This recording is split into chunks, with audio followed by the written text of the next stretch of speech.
Protagonistas del cambio, una mirada juvenil de la realidad. Protagonistas del cambio. Con Fernando de Lucio.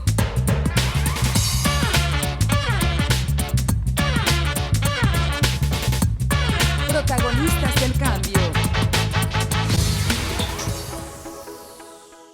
Qué bello día, un hermoso día, ¿no creen? Yo personalmente estoy de maravilla, ¿no? Porque es un sábado más en este espacio, nuestro espacio, Protagonistas del Cambio, una mirada juvenil de la realidad, con su amigo y servidor, Fernando de Lucio. Pero pueden decirme Fernando o Fer o como gusten, ya sabes, estas cosas informales. Bueno, les recuerdo que en este programa, queridos radioescuchas, hablamos de todo tipo de temas relacionados con la sociedad, con la paz, con los derechos humanos y la construcción de un mundo más justo, más equitativo y con oportunidades para todas y todos. Me están escuchando gracias a la frecuencia del 760 AM. No cambien por favor de estación, ya que hoy tenemos un tema que les va a encantar. ¿Qué vamos a hacer en este programa, Fernando? Dinos ya. Pues bueno, hoy tendremos una entrevista. De hecho, para los que me escuchan ahora que están interesados en el tema de comunicación, algunas veces se han preguntado cómo se puede relacionar la comunicación con el activismo y la defensa de los derechos humanos. Pues hoy tenemos un gran invitado que es un ejemplo de ello. Démosle una calurosa bienvenida a David Santa Cruz. Es un periodista mexicano especializado en América Latina. Ha colaborado con más de 45 medios en 25 países. Ha sido consultor de comunicación política y actualmente asesora en temas de comunicación en diversas organizaciones de la sociedad civil que combaten la desigualdad y las violencias, además de ser activista de los derechos de las y los periodistas. ¿Cómo estás, David? Un gusto tenerte hoy. Fer, muchas gracias por haberme invitado. Pues un placer estar con ustedes. Y pues no sé, cuéntame, tú dime qué sigue. Claro, con gusto. Pues bueno, hoy tenemos una charla aquí con nuestro amigo David, pues que lo conozco ya personalmente. De hecho, tú me entrevistaste antes, ahora me toca a mí. Va la vuelta, va la vuelta, exacto. ¿Cómo iniciaste tu carrera periodística? Y más importante aún, ¿cómo la vinculaste con el activismo que realizas? ¿Qué fue lo que te impulsó? Bueno, la carrera periodística la empecé a mediados de la carrera, aquí cruzando la calle, en el diario Excelsior. Ah, wow. Cuando todavía era cooperativa, tuve la oportunidad, bueno, toqué la puerta y me la abrieron. Estaban creando en aquel entonces el suplemento cultural, Arena, y nada, había hecho algunas cositas en el Nacional, que estaba también acá a la vuelta, ya desaparecido, y pues llegué con un artículo que me habían publicado en el Nacional, llegué a Excelsior y les dije, hola, miren, estoy estudiando y quiero ver si me...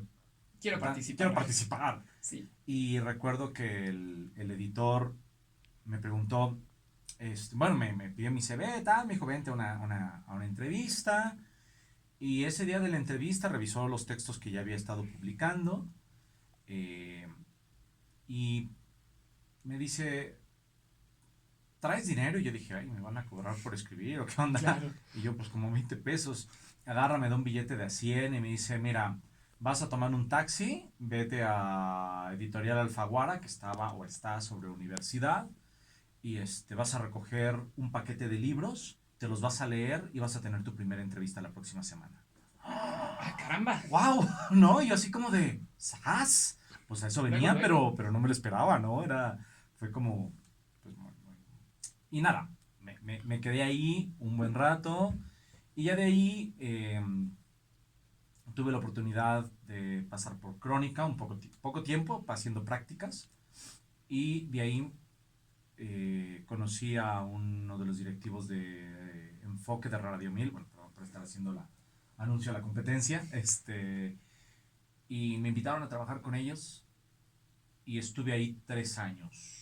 Wow. O sea, desde la guardia nocturna de 10 de la noche a 6 de la mañana, hasta ser coordinador de entrevistas de la tercera emisión con Adriana Pérez Cañedo y reportero de guardia, ¿no? Realmente yo lo que quería era ser reportero en aquel entonces.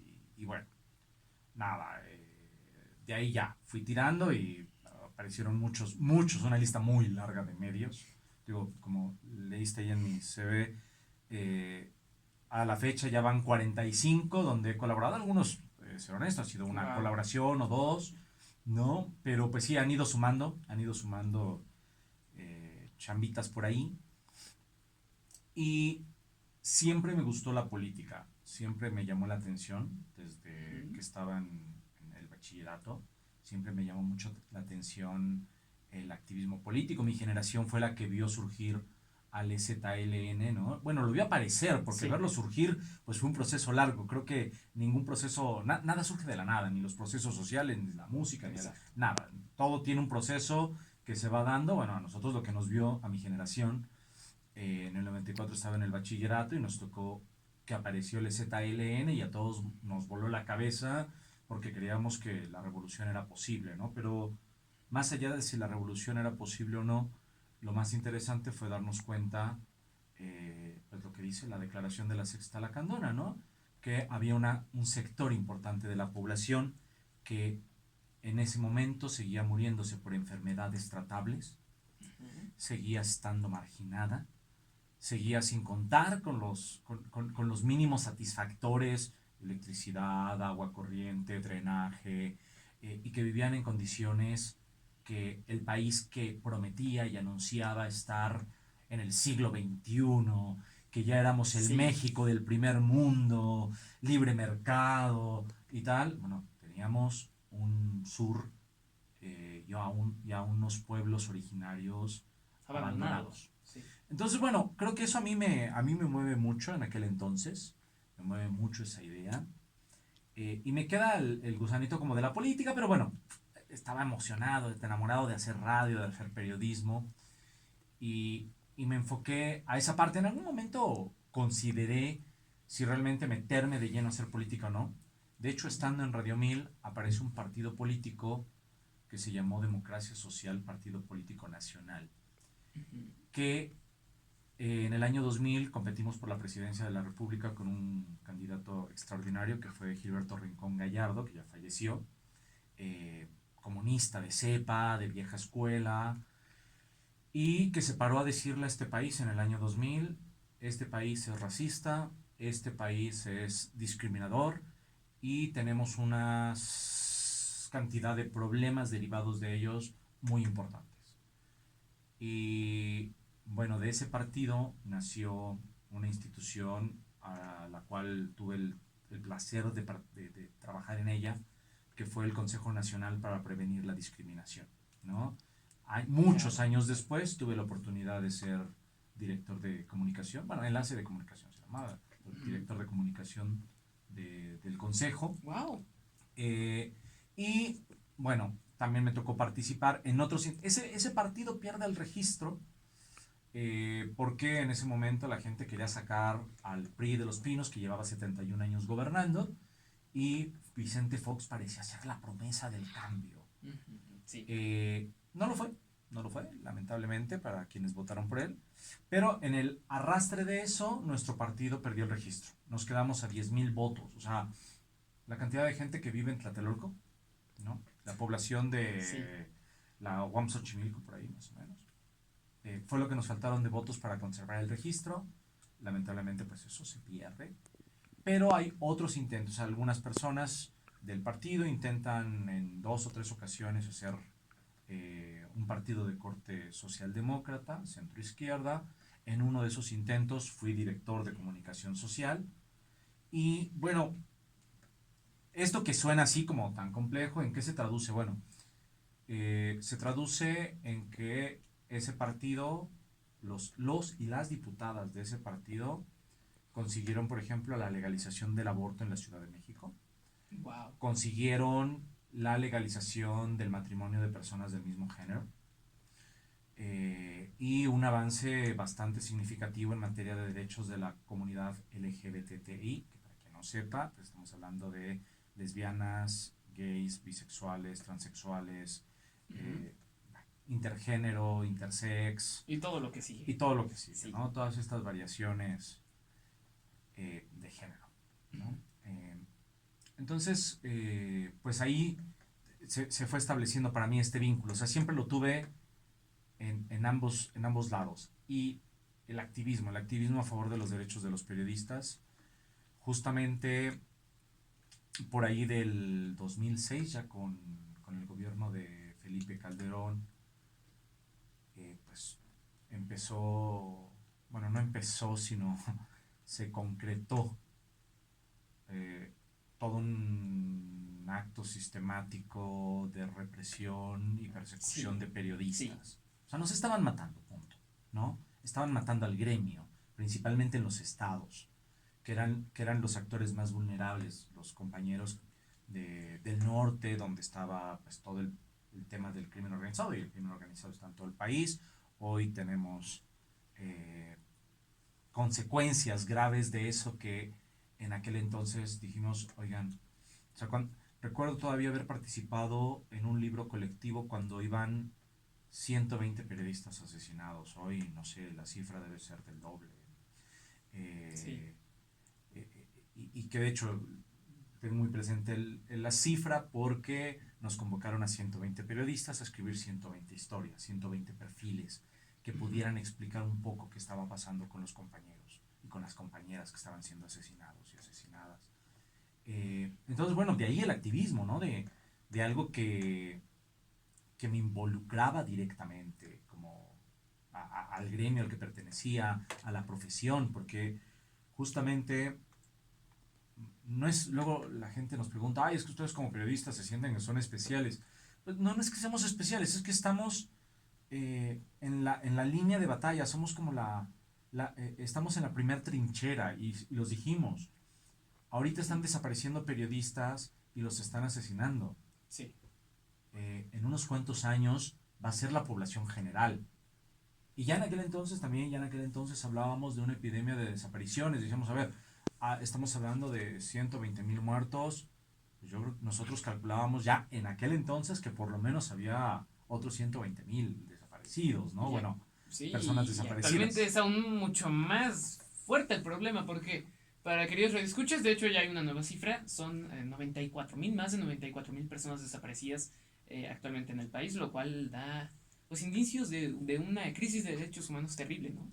Brutal, por acción y por omisión, que yo creo que eso es Exacto. algo muy importante que hay que marcar siempre en el tema de los derechos humanos, que no solamente son por acción, sino también puede ser por omisión. O sea, el no hacer nada también es hacer algo. Eh, y bueno, esto que se vino desencadenando desde entonces, pues bueno, digo, concretando la respuesta es cómo, cómo combiné esto, pues se fue dando, ¿no? La verdad es de que hay un gran estigma respecto al tema periodístico. Hay un momento en los últimos 20 años, yo creo, de purismo en el periodismo, de que si hacías periodismo no podías hacer otra cosa. No, no Sí, podías involucrarte en política, no podías tomar partido, había que ser objetivo. A ver, desde el momento que uno tiene, pensando en periodismo escrito, haces 5 entrevistas, cada entrevista dura media hora, de esa media hora al momento de transcribirlas salen 14 páginas y uno decide escoger 2 párrafos de esas 14 páginas. claro, Desde ese momento ya no eres objetivo, tomaste una decisión claro. de por qué escogiste esos 2 párrafos.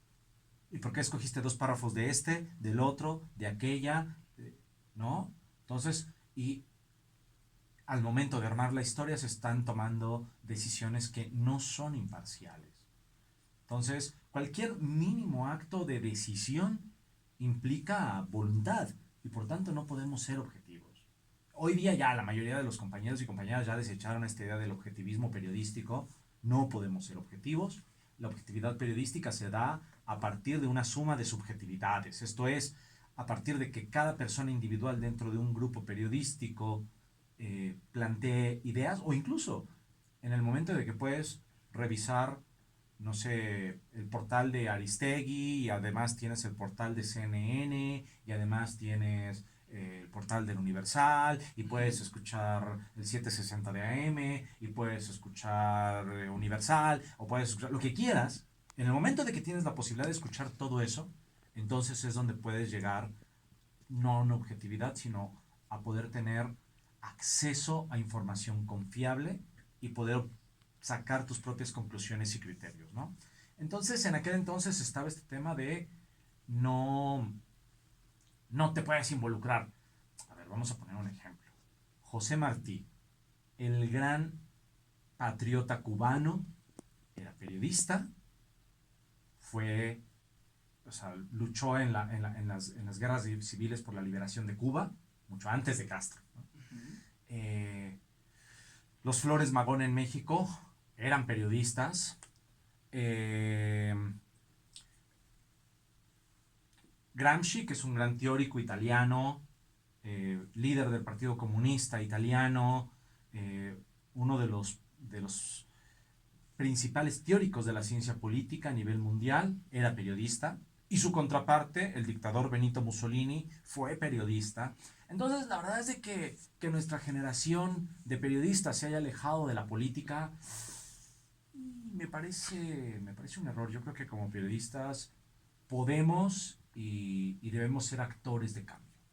Como dice este programa. Exacto. ¿No? Tenemos y podemos ser actores de cambio y tomar partido, claro que sí. Siempre con respeto, ¿no? Claro, dejando claro cuál es nuestra postura, porque lo que no se vale es decir soy objetivo y después sacar toda la preferencia. Toda la preferencia, ¿no? Y de, no, yo estoy siendo objetivo, así así no son las cosas, son como yo las veo. Exacto. Yo las veo desde este lado del planeta y así están. Pues oye, me dejaste asombrado con pues todas las experiencias, ¿no? Creo que se resume a experiencias de vida, cómo has vinculado tu carrera con el activismo. Pues justo como ya mencionábamos, seguimos aquí en el 760 de la AM, en Protagonistas del Cambio, aquí con David Santa Cruz, que pues ya nos dio un ejemplo de todo lo que íbamos a hablar en este programa. Entonces pues la verdad, no, estoy asombrado con tu trayectoria, se me faltó 50 párrafos en la introducción, pero bueno, quisiera pasar ahora pues un poco más, pues antes de continuar. Dada la cantidad de trabajos que has realizado en colaboración pues con tantos medios y ya me has dado pues muchos ejemplos, la verdad es que quisiera preguntarte, ¿cómo ves el panorama actual de derechos humanos y derechos de las infancias en México? Uy, gran pregunta. Yo creo que en este momento, es complicado. Todos los factores.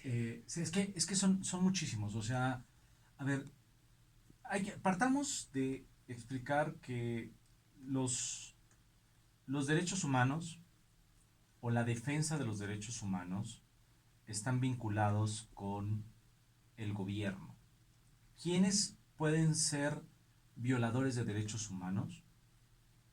¿Quiénes están ¿Quiénes están en el gobierno? La idea y el concepto de derechos humanos se construye para controlar el poder del Estado, entendiendo el Estado como la conformación del gobierno, de todas sus instituciones, de todas las personas que hemos trabajado en algún momento dentro de algún gobierno, y evitar abusos de ese Estado contra las personas.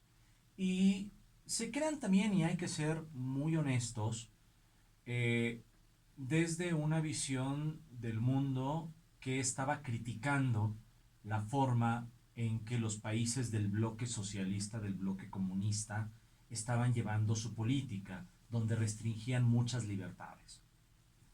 Entonces se crean los derechos humanos para criticar a esos gobiernos. Había una pugna entre dos formas de hacer economía y de hacer gobierno, que era el capitalismo y el comunismo. Al final pierde el comunismo, se desmantela y quedan dos países que son comunistas, que realmente, que es Cuba y Corea del Norte, y ya como sistema económico demostró ser ineficiente, y como construcción social, hasta como se llevó en ese momento, ¿no? Pero también teníamos, por ejemplo, en América Latina, una grave crisis de dictaduras para combatir el crecimiento del comunismo. Y hago un saltito para atrás. Hablar de capitalismo y comunismo es hablar de dos sistemas de hacer negocios, y de producir y de generar riqueza, y de distribuirla. Entonces, para que una de las dos funcione, necesitas que haya más personas que quieran colaborar en ese sistema. Es como si tuvieras una PC y una Mac o Linux.